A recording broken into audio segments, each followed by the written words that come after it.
Tomorrow, the NBA on Prime tips off with their debut doubleheader. First up, Boston brings the action to the Garden as the Celtics face the New York Knicks. Then out west, it's a battle of the superpowers as the Lakers try to go against the relentless pace of the Minnesota Timberwolves.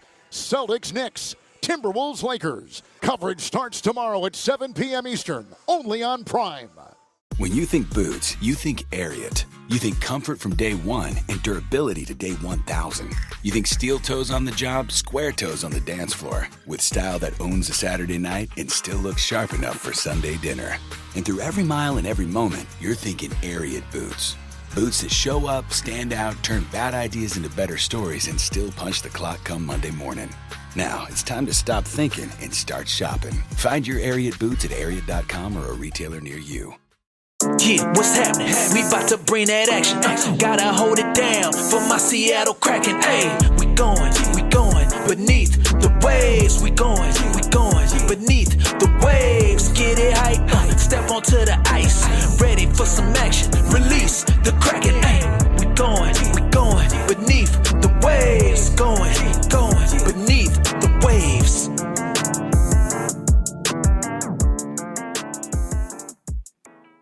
What's up, everyone, and welcome into the Beneath the Waves podcast, your weekly recap of all things Seattle hockey and beyond. I am Matt. I'm Alex. And I am Derek. Before we get into this week's very interesting breakdown of Kraken hockey, I would like to take a few seconds to shout out BTW's own Heather. She just wrote a new article for the Hockey News Women's 4 days ago highlighting PWHL Seattle's training camp roster, including a Seattle native in Mara Wagner, a 25-year-old undrafted underdog looking to make the team.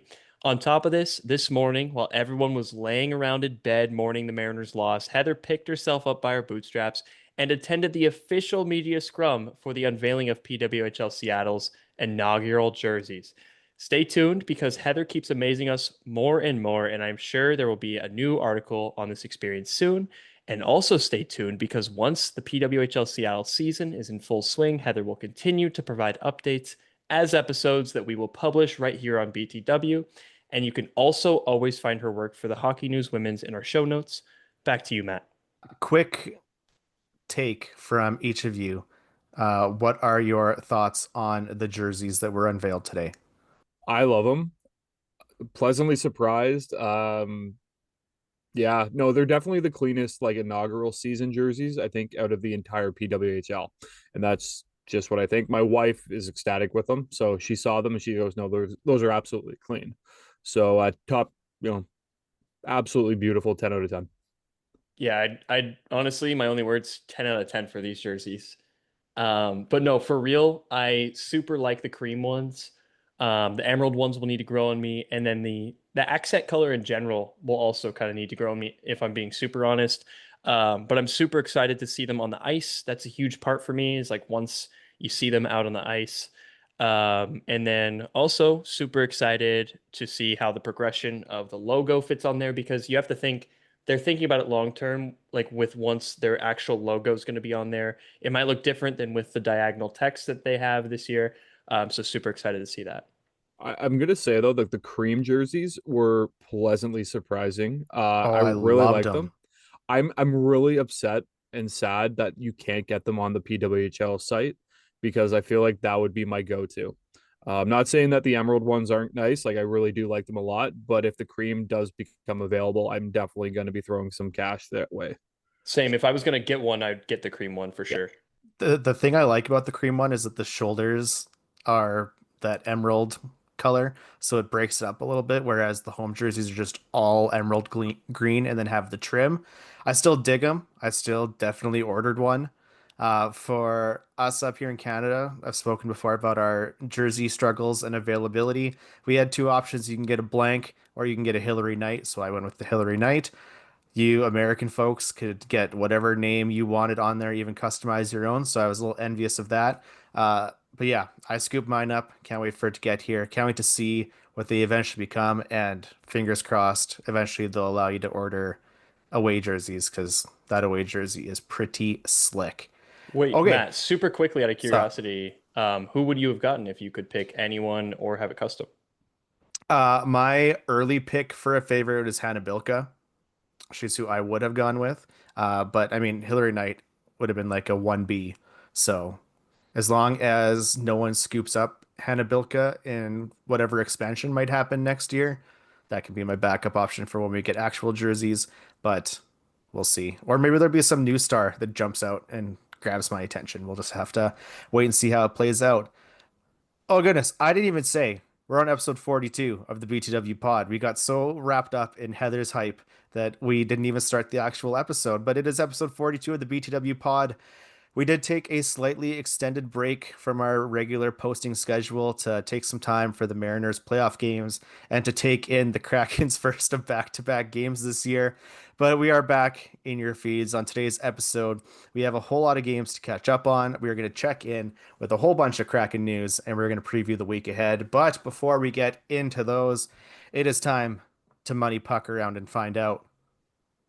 Nope, Derek's We really still need I don't know, like a change drawer, like a cashier, like cha-ching. ka-ching, like, and Yeah. that's, I don't know, something like that. But anyways, we're going down to the money puck to see what the Kraken's playoff chances are going to be like. After, we're not going to count today's game because Money Puck doesn't release the new percentages until early morning the next day. So we're going to be looking at the Kraken, who would have a record of 3 wins, 1 loss, and 2 overtime losses.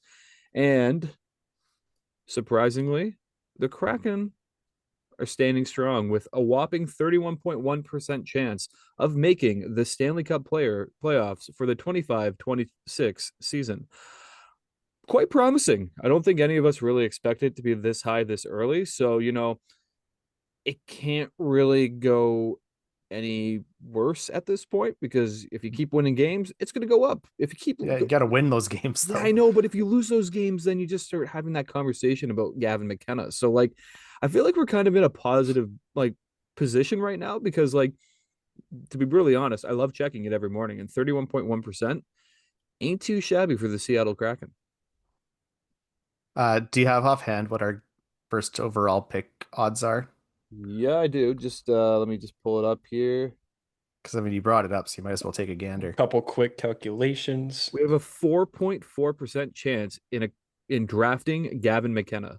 4.4. So there's definitely a chance, and it's probably going to change since we got our ass handed to us by the Washington Capitals tonight. Yep, that's for sure. For a little peek behind the curtain before we get into our vibe check here. Typically, we get together on Sunday evening and just kind of wrap up our week talking about Kraken hockey. Like I said, we had that little delay to watch the Mariners lose and then the Kraken lose and lose. So, had we recorded on Sunday, I feel our vibe check would have been significantly different than it is 48 hours later doing this recording. So, in just broad strokes, how are our vibes feeling at the moment? I feel okay, I'd say. I want to go back to, like, we got 4 points in the first 3 games of this 6-game road trip. Things were looking good. Obviously, we have now dropped the last 2 as of the day of this recording. But 4 points out of a 5-game swing on this road trip so far. We started the road trip really hot. In my opinion, we took our 3rd and 4th game in a row to overtime. We kept our point streak going. Things seemed to be clicking. Picked up that dub in Toronto, which was unexpected even by me. I'm a huge optimist, unexpected. Yeah, things seem to be clicking. We were outperforming our expected goals for, and we also put up some very favorable expected goals against numbers. And we'll get into talking about goaltending later, but I just want to run through. So in this 4-game span of game 3 to game 6, because I couldn't calculate it for the Capitals game that hadn't ended yet, we had 10.3 expected goals for and 9.76 expected goals against. So we had an expected goal differential that was positive, like 0.6 or whatever. But if we, and we'll talk about this later, but if we did have the same sort of goaltending as last year, there's an argument that can be made that all 4 of those games would have been won with how little expected goals against we allowed. We're not seeing that this year, and we'll talk about that. But yeah, in that 4-game stretch, where like most of the team was still somewhat healthy. We were missing Evans, missing Kako, and missing Montour for two of them, but we still had the structure down to generate the expected goals, and which really at the end of the day just means scoring chances and limit expected goals against, so limit the scoring chances against. But injuries. That's really the only story right now is injuries. So that's the vibes. We're just so injured. I think we have our now sixth player hurt in 7 games. So we're at a rate of like 1 per game. That's the vibes right now. We're just super hurt. I think one of us is going to get injured next, and we're going to have to be week to week on the pod. That's my honest feeling right now. Shoot. Hope not. We're going to draw straws to see who gets hurt. Because I mean, it's already started snowing here, so I might just like wipe out shoveling or something. We'll just have to. You might as well see, just accept it at this point. Like I got a couple months before the snow hits, probably. So like I feel like you're the first victim out of the three of us. Might drop a pot of stew on my foot. Vibe check wise, if you ask me on Sunday, I think it'd be a little bit different. Losing the Canadians in overtime, yeah, it sucks. Blowing the game in the last couple minutes is kind of a kick in the groin. Same with the Senators, same thing. Blowing the game in the last couple minutes of the game, kind of frustrating. But beating the Maple Leafs in their home turf, it's quite nice. My mentions were filled with Maple Leaf fans who were calling me a traitorous couple words, which I kind of just embraced it because nothing like beating the Maple Leafs at home. But kind of seeing losses in the last 2 games in a back-to-back, yeah, it kind of sucks. Realistically, and it sounds rough, brutal to say, but I feel like we're kind of watching an AHL team with the amount of injuries we have when you really look at it. So we're just being outworked and outplayed by teams that have more NHL players than we do at this moment. Like we're just kind of filling the holes at the moment here. And we're just trying to do what we can. God, I wish we put pucks on net tonight specifically. That was painful to watch.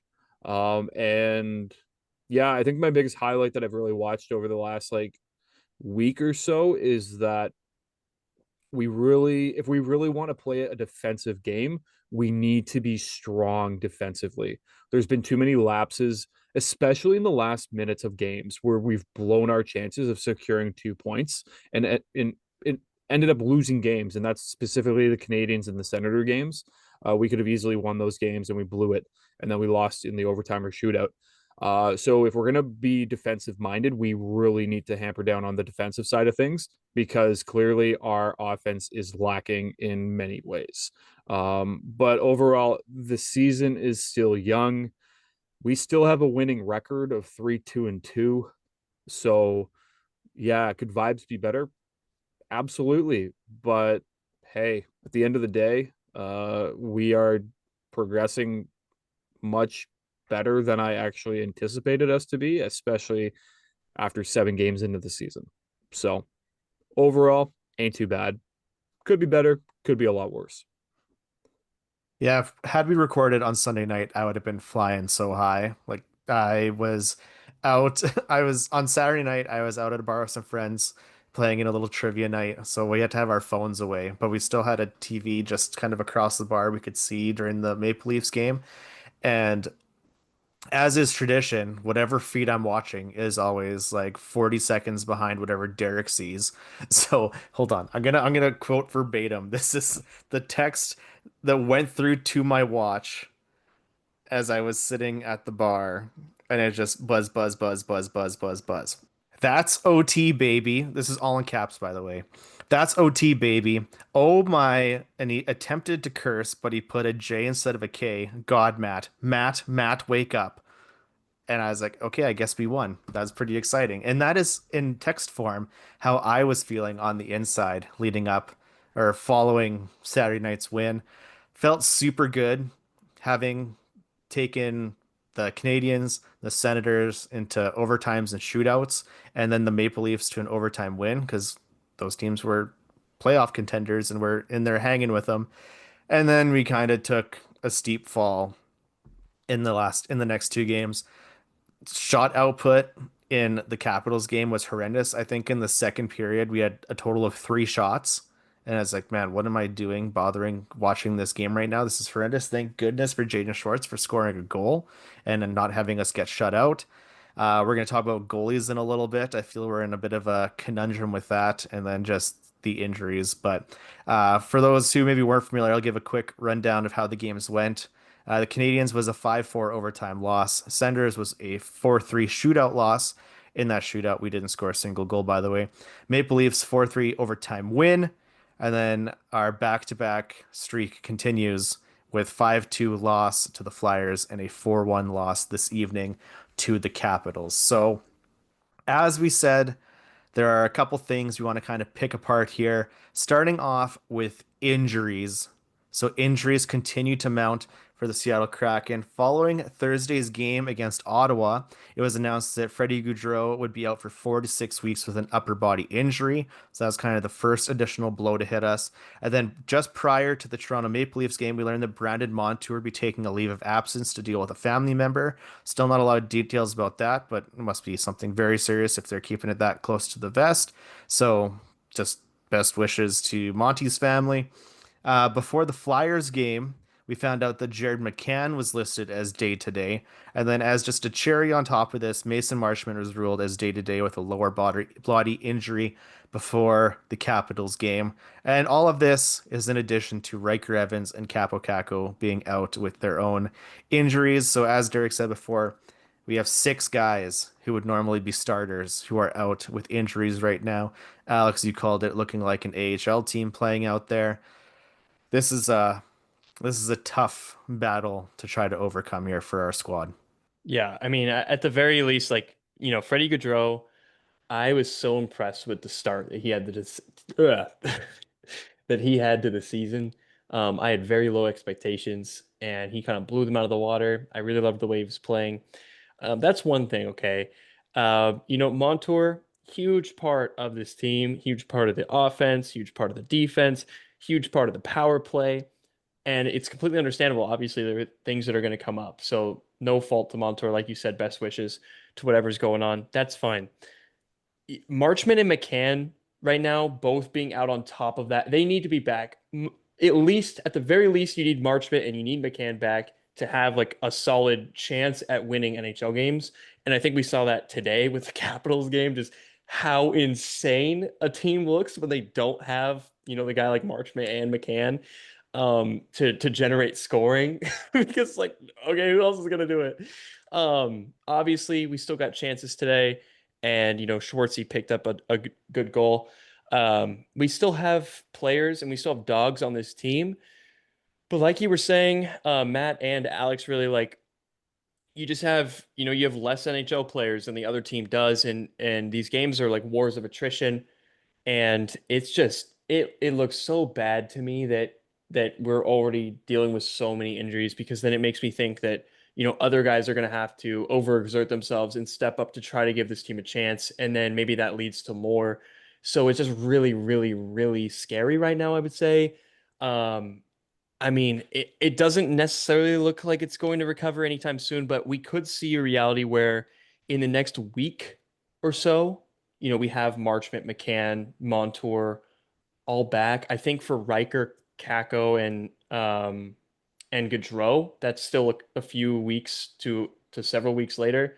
But that looks better to me. Having Montour back, McCann back, and Marchment back within the next week, that would give me a lot of hope for this start to the season. Yeah, you said it perfectly. Injury woes are just going to be something that we're just going to have to deal with, but it's not like we're missing out on like minor players.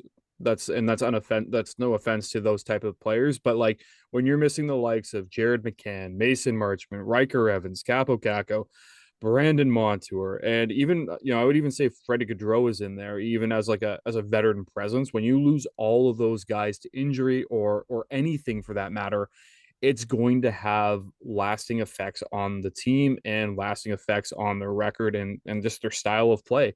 And to be brutally honest, I think tonight's game was just a perfect example of a very young hockey club with no with no true leadership, or very a much lacking esque version of leadership. Like, for sure, you have guys like Jordan Eberle, you got guys like Vince Dunn, and Adam Larson. But like, if you look at the lineup for tonight, like, I'm just gonna read it off. Your first line was Matty Beniers, Jordan Eberle, and Berkly Catton.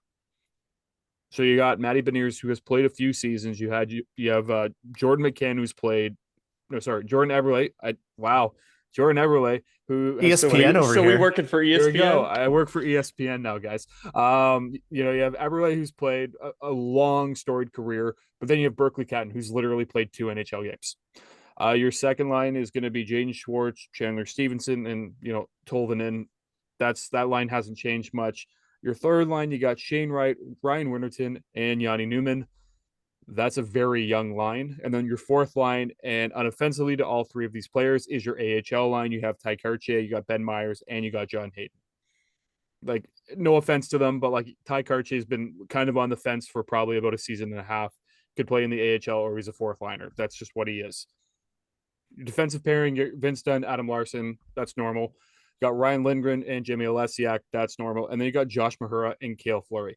That's kind of like that one pairing that you're kind of like, could kind of teeter on like AHL, NHL. And then you look at your goaltending, and you had Matt Murray in net tonight. Nothing against Matt Murray, but he's not your 1A. And he's kind of in between that, like, you kind of don't know like what your backup, and we're going to get into this later when we talk about it. But it just kind of shows you that, like, when you're missing like 6 solid players, you really see it in your lineup, and this team is very much seeing it game in and game out now. And I think the injury bugs are really going to start affecting this team. So if we don't see players back soon, I think the record could very much take a hit. But I say again, the team is 3-2-2. Kakko and Ivans haven't been in the lineup this entire season. Monty's been out for a couple games. McCann's been out for a couple games. And Gaudreau's been, gone for a couple games. So, like, it could be worse. And I'm kind of leaning on that it could be worse category. So, yes, I'm much more positive tonight than I normally am. But, yeah, like, injury bug definitely is a thing.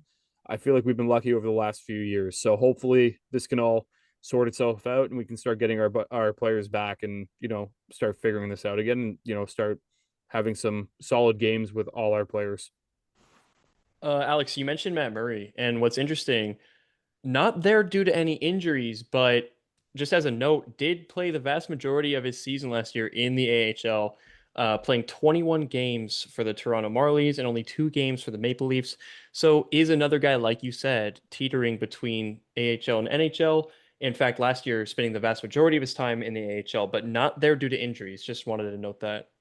Yeah, well, you also have to you also have to realize that Matt Murray's been battling injuries for like the past 2 or 3 years. Like, he had, I think, double hip replacement surgery a couple of years back. So, like, you have him kind of figuring that out as well. And if we're going to be honest here as well, Grubauer also played some time in the AHL last year, and I feel like and I think we're going to discuss this in the goalie category as well. But I think Grubauer is kind of a goaltender teetering on the NHL, AHL as well.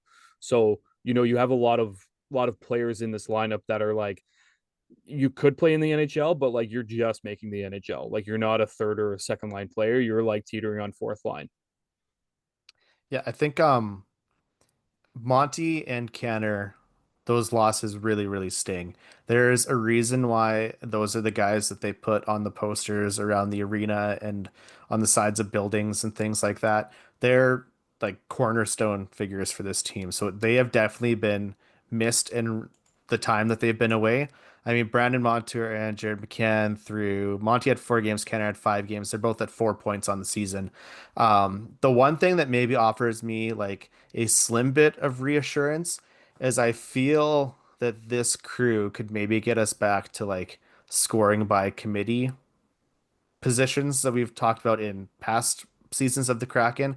Because looking at the stat lines right now, all of our players, with the exception of 2, and one of them being John Hayden, have a point on the season already so far. Assists, goals, that kind of stuff. John Hayden, he's only played 2 games, doesn't have any. Ryan Winterton doesn't have any. Ben Myers got called up today, and he had an assist today. So I do think there's a chance that, again, we've said many times, this is a middle 12 team, not a top 6, bottom 6 team.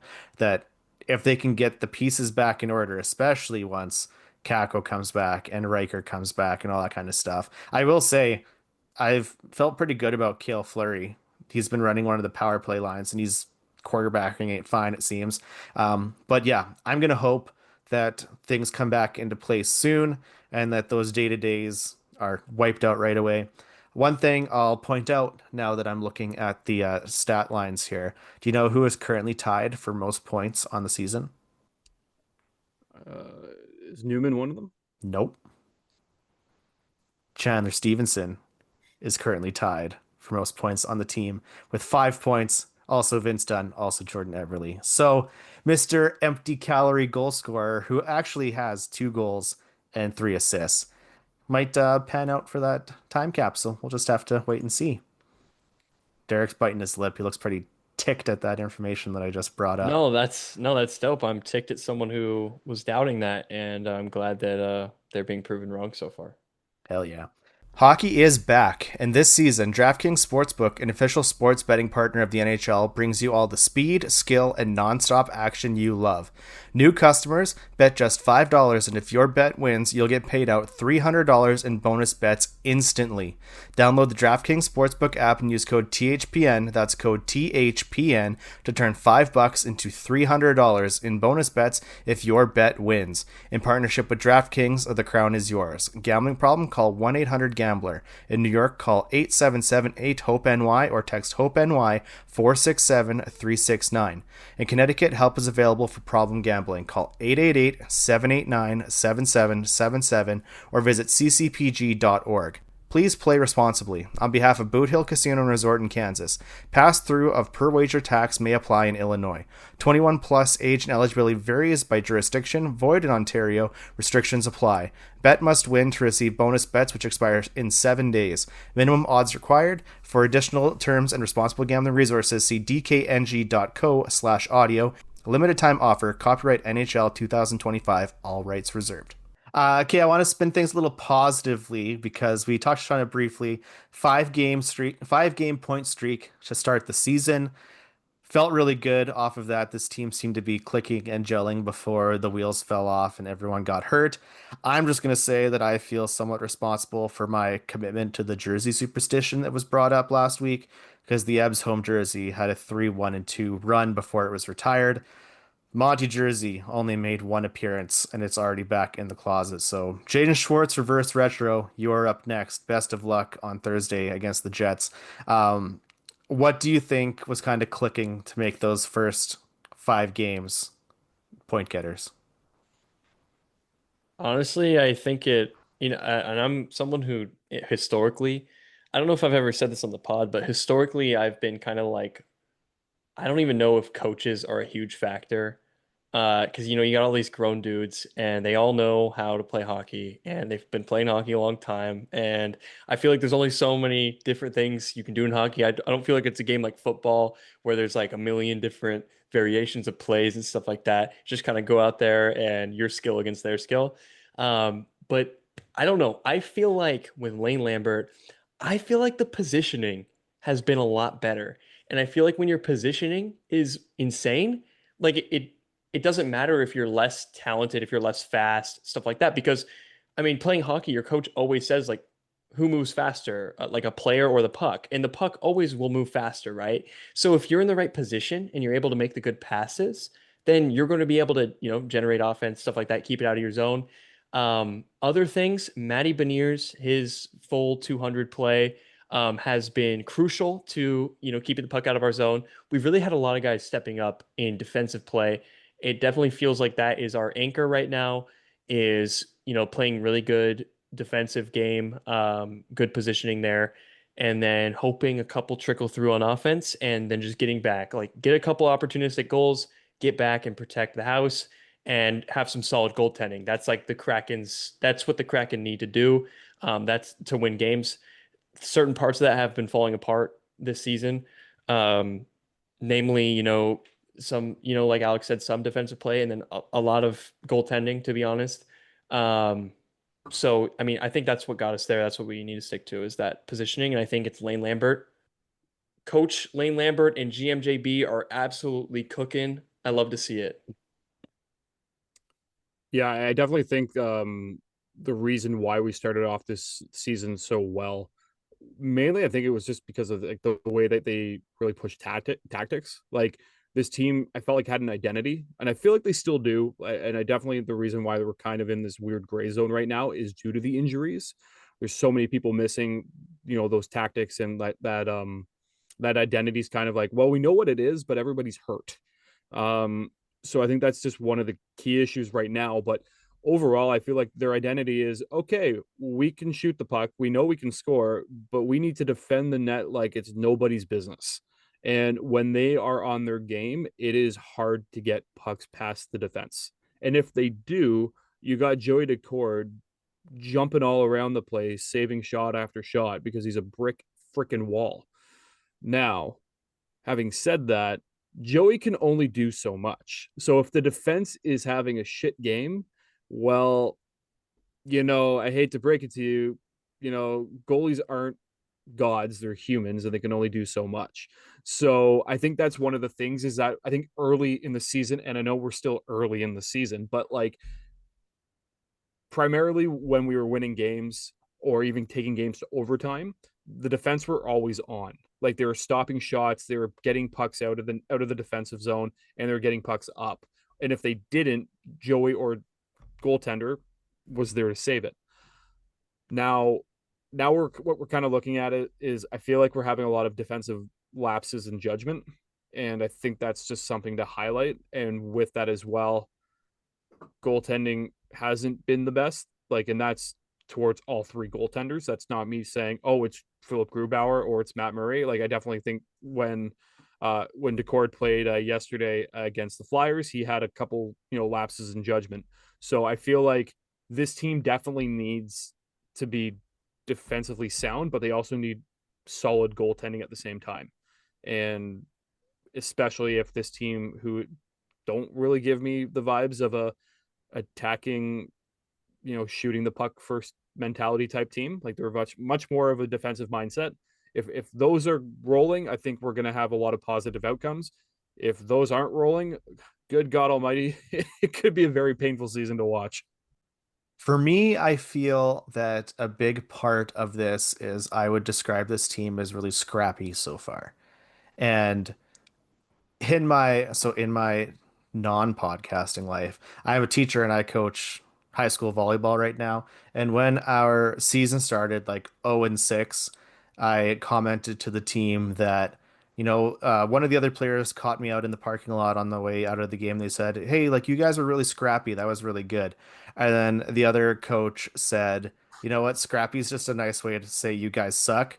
And they're just trying to like float you a compliment. So I'm just saying I don't feel it in that way. I maybe a different word than scrappy. So many of our goals have just been greasy, standing in front of the net, getting an extra rebound in, and that's what I like to see. Like we didn't have a whole lot of net front presence last year. So I want us to keep firing shots, not have performances like today against the Capitals where we had 3 shots in 1 period, but keep grinding it out. We have guys that are showing that they have a little bit of life in them. We had Cale Fleury get into a fight yesterday.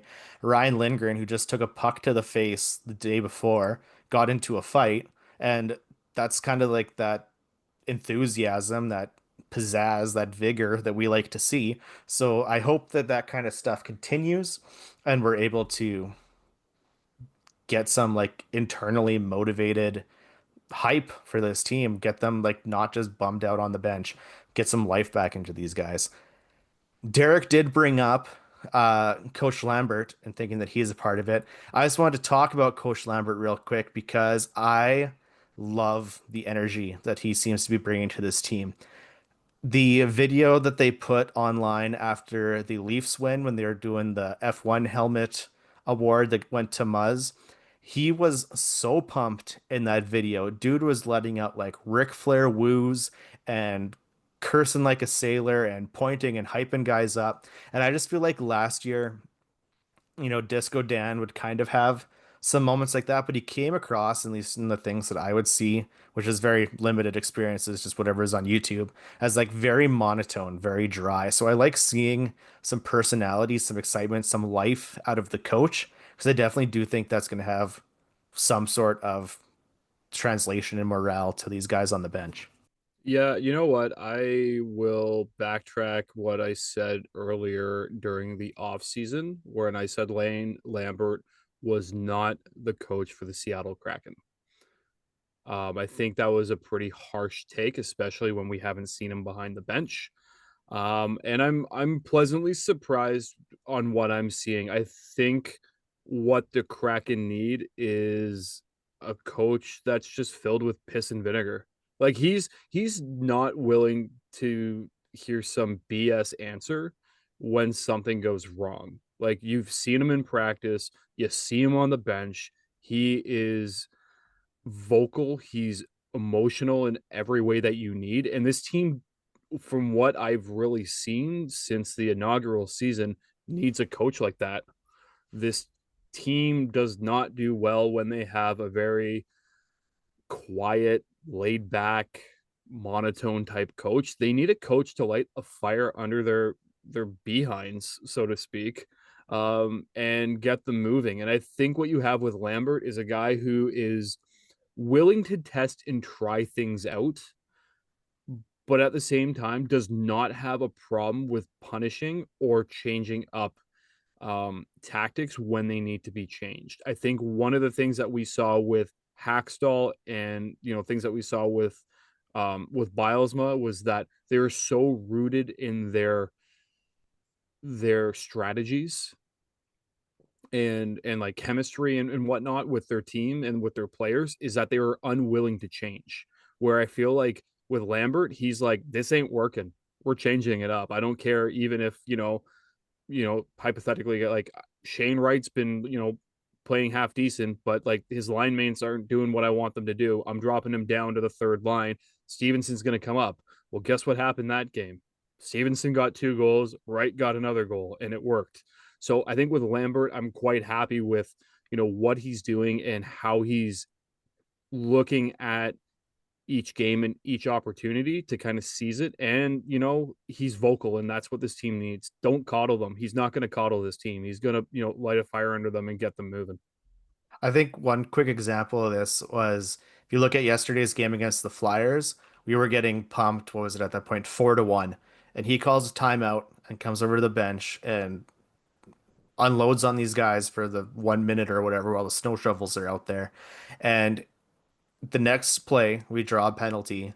And then a few minutes after, or a couple seconds after that, Yanni Newman scored on the power play. So he has the ability to fire these guys up and get some sort of idea in their head. We just need that to happen a little more frequently. Yeah, I think it's perfect what you guys were saying too. And I think it's perfect when the coach is not, always positive or not always negative. They kind of need to be that person that is, realistic about the team to the players. And celebrate the highs with them when they're doing good, and also correct them when they're bad.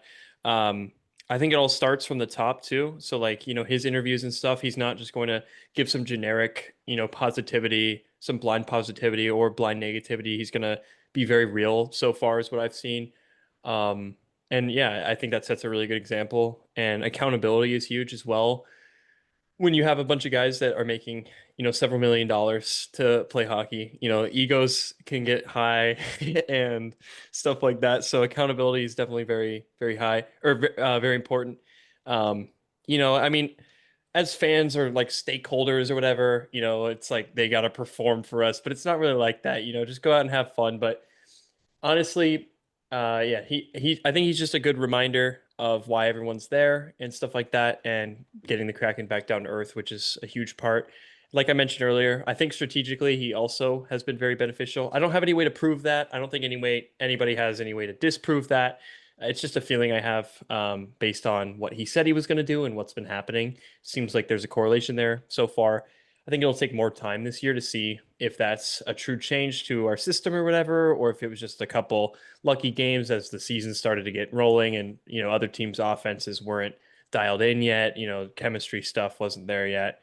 We'll see, coming down the road here, middle third and second or middle third and last third of the season. We'll see if people are just starting to absolutely go to town on us, then we'll know. But so far, so good with Lane Lambert.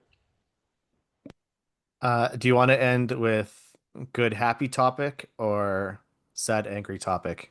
I think we should end with the good happy. Okay, then we'll get into maybe the more of a downer one, which is our current goalie situation, because Joey had some rough games this week. In the game against the Canadiens, he allowed 5 goals on 22 shots for a 7.73 save percentage. And then on Monday against the Flyers, he again let in 5 goals on 21 shots for a 7.62 save percentage before being pulled in the third period. So the Canadiens game, he played the whole way through. The Flyers game, he got the hook after 40 minutes. That first goal against the Flyers was particularly tough to watch. Like, we know that he likes to get out there and be mobile and play the puck, but he just, I don't know, had a brain fart and fumbled, and the puck ended up in the back of the net because he was out of position. But as soon as that happened, and then seeing the save percentage numbers, especially after, I can't help but feel that if the roles were reversed and Gru was in net when these 2 games had happened and these blunders had happened, that people would be calling for his head on a spike and like burning him at the stake, essentially. Should we be worried with Joey at this point? Are these just off nights? Do you think there is a double standard kind of thing happening here, or does Joey's body of work get him a little bit of grace, at least to start here? You can start, Alex. So yeah, Joey had 2 bad games. There's no defending that like whatsoever. Like, you got to make saves. Like, he's your last line of defense, and if your defense can't get it done, like, you got to work your ass off to make sure that you can get those saves made. Now, I know people are going to be looking at me because I am a Joey fan, and I do criticize Gru a lot. I think you got to give Joey like a little bit of grace here. And I think and before people start chewing at me, because I can already hear you in your headphones getting mad at me, when you look at Decord's record with the Kraken during his tenure here, he has more good games than he does have bad games. Yes, he has had a fair few games where the save percentage has been off, the goals have been terrible, and it's just been atrocious. Having said that, if you look at Grubauer's numbers, more of those games reflect poor outings than they do positive ones. So I feel like, if Grubauer had another night like this, people would be like, oh, this is just the same Grubauer that we've seen many times beforehand, where for Joey, it's like, okay, this is not Joey. What's going on? Something's wrong here. Now, having said that, if it's another 2 games where this happens, then do you start worrying about Decord? Probably. You start going, okay, something's going on here. Like, this isn't Decord from the previous couple of years. Like, something's happening. But I think right now, just kind of give that little bit of grace. And like I said, the difference for me is that we've seen Decord over the last couple seasons. Yeah, he's had those bad games, but overall, he's been quite good. Whereas if Grubauer was in net, I hate to say it, a lot of those games have come out where you're like, buddy posted another 800, 0.800 save percentage. Again, his goals against average is like 3 or 4. And this is not a one-off. This has happened more times than not. This is why his save percentage over the last, this is why since Grubauer has been with the Kraken, you haven't really seen the save percentage over 900. It's just something that we need to like look at. But another thing I want to talk about goaltending before I pass it off is this team needs to figure out who their backup goaltender is. Enough is enough. Let's stop carrying 3 goaltenders on this team, especially with the amount of injuries. This team needs to figure it out. Cut one of them. In all honesty, I think it's going to be Grubauer because nobody's going to be picking up that contract. You've sent Matt Murray down, someone might claim him. So something needs to be done because at the end of the day, you can't have 3 NHL goaltenders on the line on the roster. It's just not going to happen. bring up somebody else that you can, play either as a forward or defenseman. I don't know, but J Bots has got to figure it out, make the decision, pull the plug, put on your big boy pants, make the call. Yeah, just really quickly on that note, I think I'd rather go with Grew as the backup than Murray. I don't know if Murray has it, and he played a lot more in the AHL than Grew did last year. Albeit that Grew didn't have an amazing season in the NHL, but I'm hoping for a bounce back. And like you said, that contract is just so much, so we have to get some value out of it, right? Come on. But anyway, I just wanted to mention that in the Canadiens game, in which Joey allowed 5 goals, there were only 2.51 expected goals against, and that factors in chances that our defense has allowed. So nearly double the amount of goals allowed than expected. And then in the Flyers game, there was 2.23 goals expected against, and another 5 against. So that's over double. So that's 2.5 less than expected and 2.77 less than expected. Both of those are pretty rough, pretty brutal dings to an otherwise pretty spectacular tenure with the Kraken, like Alex was saying. And we have seen games kind of like this, I feel like, from Joey. Very rare and not this bad usually. So seeing 2 of them almost like back to back might be a little concerning. But like Alex said, we do need to wait and see. Um, Really, I mean, there were concerns last year and a little bit the year before about overworking Joey. Um, and that might have happened, and so you reap what you sow at a certain point. And we all know that Joey does have that dog in him, and he has that X factor that Grubauer does not have, that Matt Murray does not have. He's been a spectacular goalie, Vezina finalist type goalie, the blank in the Winter Classic type guy. So Joey Daccord is still like the guy I'm most bullish on. 100%, he's still your one at this point. You have 2 guys that are teetering on the AHL behind you, and Joey's the only one who has had consistent seasons the last 2 years.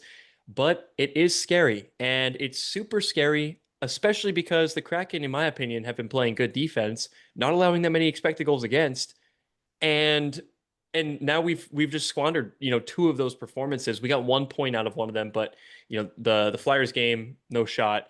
So that just cannot be happening. It can't be goaltending why we're losing, because that is like that's who we are at our core.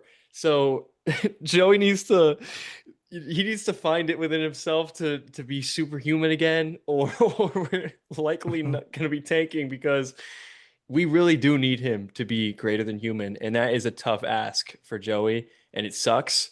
But he's been up to the challenge, so I think he's got it. I think he'll bounce back. I really hope so. Just for mentioning, in today's Washington game, Matt Murray played his first NHL game in like 10 months or something like that. So back in the saddle after a very long time. He allowed 3 goals on 33 shots and had a 909 save percentage. So not awful. Not awful, but we'll see. I would like, as Alex said, us to just decide on one or the other, whether that be, I don't know, flip a coin, draw straws, have a race across the ice, whatever it might be, athletic decathlon, and free up that roster slot to maybe bring someone up, especially now in our hurting departments, because we're not hurting in the goalie department, like body wise at least, but these other ones we're starting to get a little thin. We're gonna have, I don't know, Leighton Road get called up pretty soon. I just pulled that because that made someone mad the other day. I can't remember who. But anyway, speaking of young guys, we're going to end on a good note here. Berkly Catton finally made his NHL debut, and he had his first point of his career. So there was lots of talk leading up to the the Flyers game, saying that Berkly Catton is at a point where he has sat for X number of games, and so this could open up the window for him to go for a 2-week conditioning stint down in Coachella Valley, kind of a way to circumvent that age rule that prevents him from playing there. And he would have gotten something like 6 games in during those 2 weeks.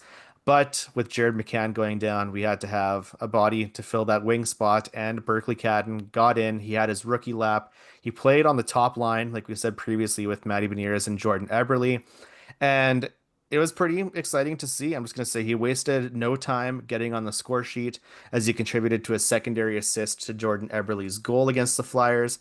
And if you want a little wholesome content in your life, go check out a couple videos. Look at his rookie lap. It's always fun seeing those guys going out for the first time and whipping around the ice with no bucket on.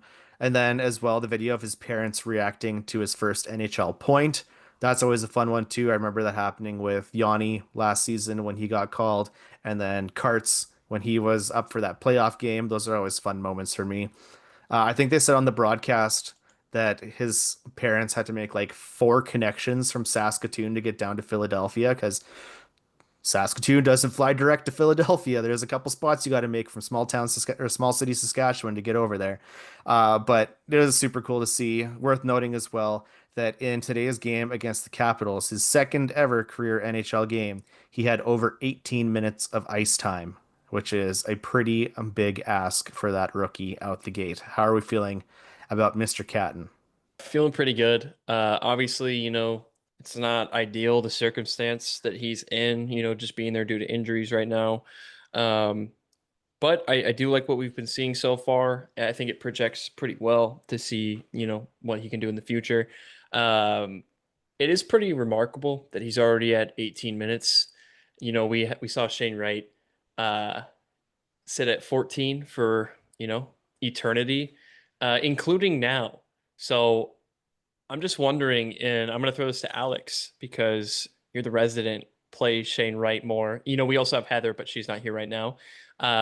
So, you mentioned before the recording of the pod, to break the fourth wall here, that it was other coaches in the past and, playing Shane Wright less. But even now, with Coach Lane, he's choosing to play Catton at like an 18-minute clip, but Wright's still getting that like 14-minute treatment. What do you think about that? Well, I think the difference right now is that Lambert's playing Catton as a winger, where they're playing Wright as a center. So Wright has more responsibilities at being that centerman. So yeah, he might not be getting the same amount of time, but he has more responsibility. And I think that's the difference right there. Like, if you put Shane Wright as a winger, I'm pretty sure he's going to be playing 18, 19, 20 minutes a night under Lane Lambert. But because he's a center, he might be playing less minutes, but that's just because the role that he's in. And I think that's what you're seeing there. If I take a step back, that's what I look at. The reason why Berkly Catton is playing 18 minutes a night in his second NHL game is because Lane Lambert's is aware and knows that playing him for 6 minutes is not going to better his development as an NHL player. It's probably going to cause more issues. So why not just throw him right into the deep end and say, it's sink or swim, figure it out. And if it doesn't work out, we already know where we're sending you. You're going to be scratched for 5 games. You're going to have your stint in Coachella. You're going to come back. You might play a couple games and then you'll go back down to, the WHL. But, giving him this opportunity, and realistically in the last 2 games and the only 2 NHL games he's played, he's looked like an NHL player. And it's simple as that. That's not me saying Shane Wright's not an NHL player, because we all know that Shane Wright's an NHL player. It's just the positioning that these 2 players are playing in. Berkly Catton is being more played as a winger, which means he has the opportunity to play more minutes. He's taking over Jared McCann's role, and he's utilizing and he's taking advantage of those chances. Shane Wright's playing third line minutes because he's a center. Chandler Stevenson has been playing better than Shane Wright when it comes to, points and whatnot. But at the end of the day, if Wright is going to be playing as a centerman, he's going to have to compete against guys like Chandler Stevenson and Matty Beniers. And that's how he's going to get more minutes on ice. if he chooses, or if the team chooses that, Shane Wright's going to be better as a winger, you could easily see him play 18, 19, 20 minutes a night, like I said previously. And I think that's where it's coming by. So that's kind of the way I look at it. And like you mentioned, Shane Wright, 102 games. He took him, I think, was it he's played 102 games. What was the quote that I said? He broke 18 minutes twice in Yeah, he's 102 broken games. 18 minutes twice in 102 games. We're looking at 3 different coaches.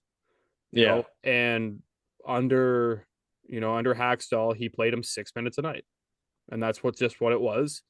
And with, and last season it was completely different. He still wasn't getting the time that I think he deserved, but like he still did something quite remarkable for the amount of time that he was getting. So I'm honestly not too worried with how many minutes they're playing Wright, but I'm extremely happy to see Berkly Catton get his shot and get his chances.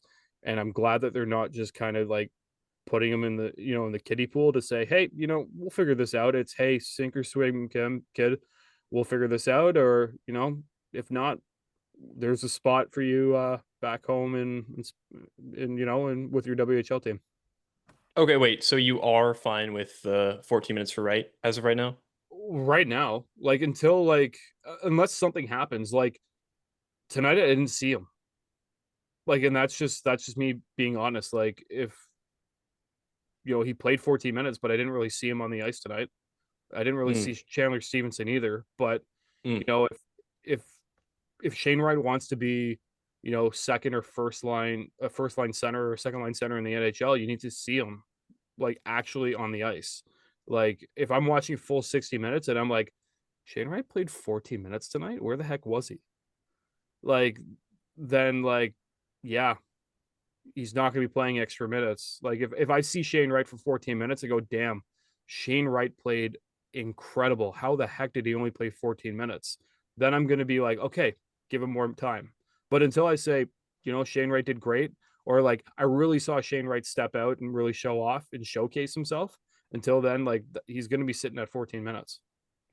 I think if we see like Ben Myers suddenly overtake Shane Wright, then red flags go up and we show some concern. Or John Hayden overtaking Shane Wright, then we show some concern.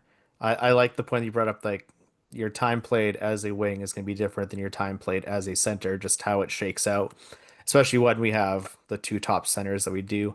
I do want to call back on the one thing you said about Catton. Like I like that he didn't seem out of his depth in these 2 games. He seemed to get in and click. He didn't seem like a tiny little guy who was getting blown past. I remember when we talked about preseason last year, he had some breakaway that was going to be amazing, and he got caught up to and taken out. And I said he would have torched a guy in Spokane if he did that, but it's a different level up here. And I feel he looked fast and zippy. He wasn't getting ragdolled around, and he hung with that top line, and he got his first point there. That was awesome. Do you think as soon as Canner comes back, he is back up in the Catton's back up in the press box, or do you think that we're like, okay, we're gonna ship Ben Myers out, we'll put you down on the line for us, so you at least still get some time, or just some random shake around rather? I mean, that would be an upgrade, right? Like, no offense to Ben Myers, but like that would be an Hey, Ben upgrade, Myers right? got an assist today. Okay, Yeah, he has yeah. the same number of assists as Berkly Catton does. Okay. Yeah, Just empty kidding. Just kidding. calories. Yeah. No, I'm just kidding. In my opinion, I think it would be an upgrade to Ben Myers. If you do have Ben Myers on the roster, it's probably like you're going to be losing games anyway due to lack of depth, so you might as well have Cat in there to develop or whatever. As long as he doesn't go over his whatever, is it 9 or 10 games, unless they plan on, having him play this year, the whole season. It doesn't make sense to have him play like 12 games or something. That would be the worst case scenario, I think. But yeah. Heather's not going to like this, so sorry, Heather. I don't think Ben Myers gets sent down or gets scratched because he's your 4th line center until Freddie comes back. I haven't seen the grit and determination from Ryan Winterton since the actual regular season has began. So I totally forgot that Ryan Winterton was on this team. This is what I mean. I was going to say, yeah, it's something for him too. In a situation where you get a healthy Jared McCann, you get a healthy Mason Marchment, Ryan Winterton's going to be sitting up in the press box, and hi, Berkly Catton, you're going to be playing third line minutes with Shane Wright and Yanni Newman. I was doing like the mental gymnastics of trying to do the attendance for our lines, and Ryan Winterton went over my head. And that's just case in point. Like, I think that's where you look at it. Like, I know Winterton is a favorite of Lambert, but like he hasn't really, and this kind of bring this all back to like the whole Shane Wright thing. If Shane Wright's been playing 14 minutes and I haven't noticed him, then why is he deserving of more minutes? Mm-hmm. If we haven't really, like you literally just said, I totally forgot about Ryan Winterton. We've played 7 games this season. I know you said it before. He was on third line with Shane and Newman. Yeah, so why not just swap him out for Catton? Have a line of Newman, Wright, and Catton. I think as long as one of Jared McCann and Mason Marchment are out, he's got to have a lock on a spot. For sure. But so yeah, if you someone's got to get the bump. I like I said, I'm happy with what Catton's put out so far, that he doesn't seem out of his depth. So I know people don't like the whole burn a year thing, but if we can get him time and get him reps and get him trained up for the big show. But at the end of the day, like if he's playing like this and say he plays 8 games or his 9 games that he can play, and he's still producing and he's still playing at this level, sending him down to Spokane is only going to be a negative effect on him, because he's just going to blow the lid off the place when he goes back down to the WHL. Like, it's going to be completely different, where he's actually going to be challenged here. So I definitely think there is a conversation to be had that you have to consider quite possibly burning a year on his entry-level deal if it's going to really help develop him, because I think it definitely could at this point. I know we're dealing with a very small sample size. No, we're going to just have to wait and see. Canner and Mush are day to day, so they could be ready to go for Thursday. They could be ready for Saturday. We'll just have to see how it goes out. Speaking of the games ahead, Alex, do you want to tell us what the rest of our week is looking like? Absolutely. So the Kraken are going to conclude their 6-game road trip and then finally return home to Climate Pledge Arena. This week, they are playing on Thursday against the Winnipeg Jets. And then they are back at home on Saturday, and they will play against Edmonton Oilers. So two big games coming up. Very good teams. You know, you're dealing with, Connor Hellebuyck of the Winnipeg Jets, and then you're dealing with, Connor McJesus with the Oilers. So, I don't know really what's going to happen in these next 2 games. If I'm being honest, I'm not too confident. If I'm being honest, I would not be shocked if we come out of this with no points obtained. Yeah, I would take 1-1 as a big W. Yeah, I would take 1 point. Yeah, as a big W out of these 2 games. I'm nervous. I think it'll look a lot like today's game and the game before it.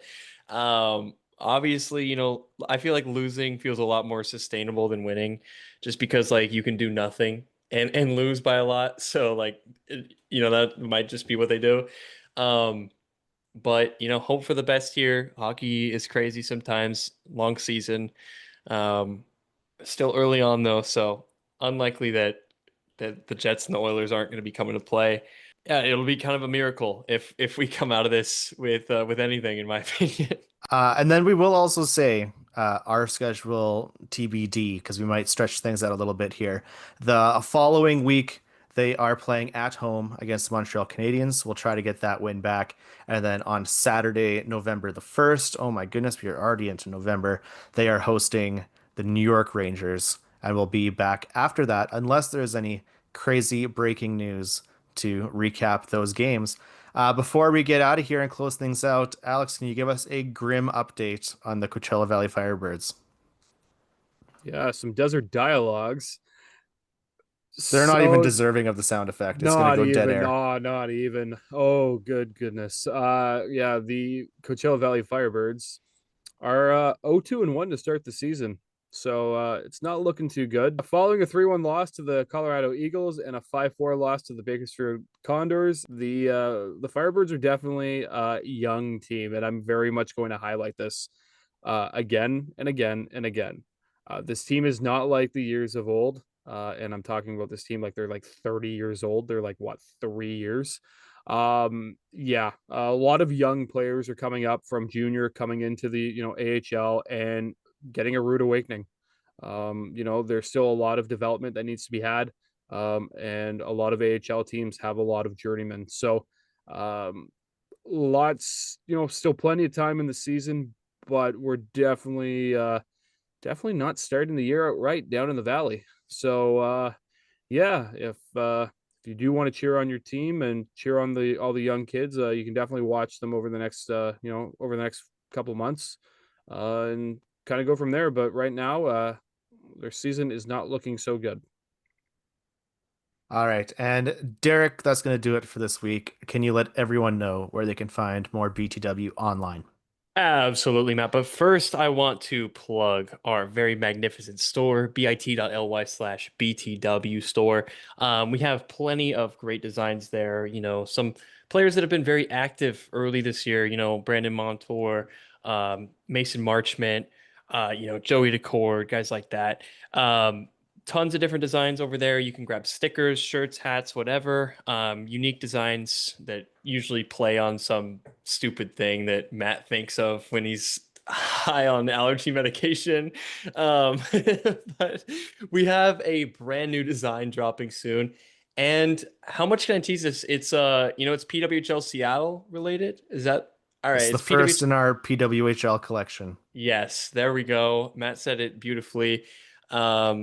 Also, go check out Heather's articles. The link will be in the show notes, and follow at Heather Nicole with no E and at the Hockey News W to see more of her work.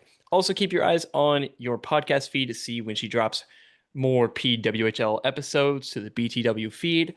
Please also drop a follow and a 5-star review on the podcast app of your choice that you're listening to this on right now, and follow us on all social media platforms. It helps us out a whole lot if you could take a second to like or comment on those videos, and keep up with all of our takes on Twitter and Instagram. And this is what I got to say to end the show today, okay? Our team, we be injured AF, okay? We be injured AF. I don't know what else to say, but go drop a follow at BTWSEA. Smooth as butter. Yeah. All right. Have a good day, guys. We going beneath the waves. Going beneath the waves.